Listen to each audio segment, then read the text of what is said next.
Hi, and welcome back to the four-part series on APA formatting in Word. The next part here is something that some students struggle with, and that's setting up headers and page numbers, and also that dreaded running head. How do I make that running head so that it only appears on the title page and no other page? So if you recall last time, we had set up a default document that opened up with the settings that we wanted. So Times New Roman and our paragraph settings from last time are 0 before, 0 after, double space, and we made that the default for the normal template. So that's all that's on this document. So how do I make it so that my header doesn't carry over, and how do I insert page numbers so that it doesn't delete what's already there? So to give you an example, if I come up here and just double click on the header area, so now you'll see that in my Word document here, I actually have this header and footer tools, or this design tab that's going to help me do things. So I'm just going to type in XYZ here real quick just to show you something about page numbers. If I were to enter the header first and then I wanted to enter a page number, you'll notice that whatever I put in there disappears. So I'm just going to undo that. What I wanted to show you there is simply that when you put this in, you want to start always by inserting the page number. All right, so let's begin. How do we make the title page, and we'll just pretend this is the title page for right now. How do we make a page such that it's different than the other ones with regards to the header? So what I'm going to do here is I'm going to click this option which says different first page. So this gives the first page a different header and footer from the rest of your document. So I'm going to go ahead and click different first page. Before I do anything in here, I want to insert my page number.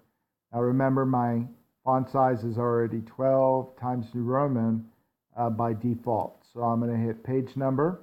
In APA, it does go at the top of the page, but it goes on the top right-hand corner. So again, I'm going to hit the little pull down for page number. I'm going to come over for at the top of the page, and it's going to be a simple numbering, and it's going to be all the way at the 3. Or I'm sorry, it's going to be plain number 3 here, which is a number all the way up to the right. So you see right away that I'm already over here, and I have the page number where I want it to be.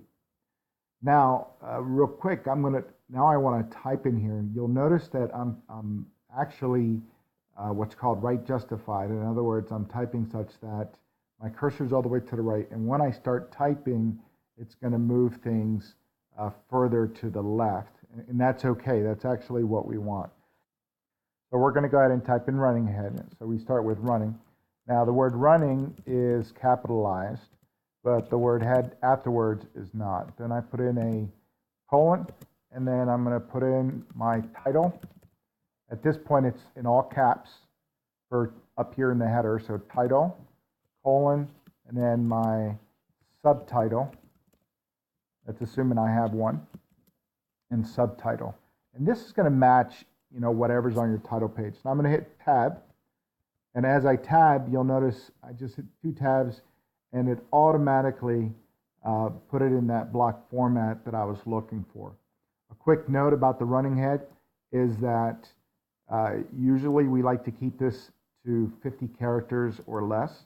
So you put as much, and I'll refer to this as the short title from time to time. So this short title should be no more than 50 characters. So it may only be a portion of your title, not the whole thing.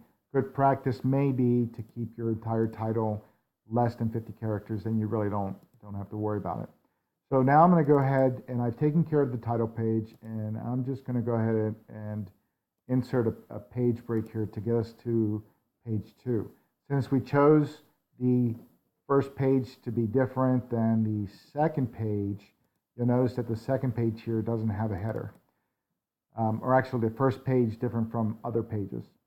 So now I'm able to type in here my new header or something that's a little bit different than what's on the title page.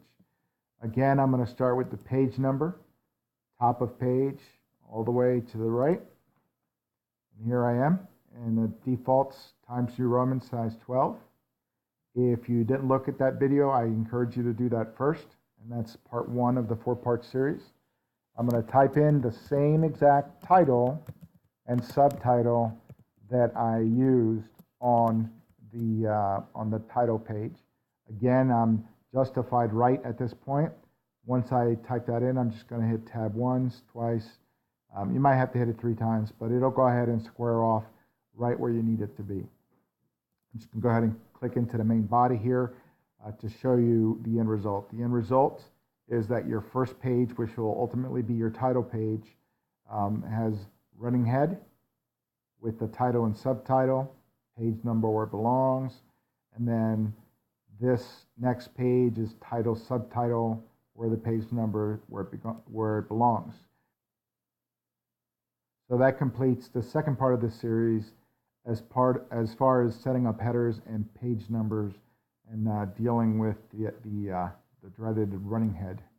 And again, I will cross that out, and we're going to go ahead and continue on to the third part here shortly, and that's setting up styles and defaults. So whenever you're ready, go ahead and play that video, and we'll learn a lot more about what we can do in Word to help us quickly format our items or our papers in APA.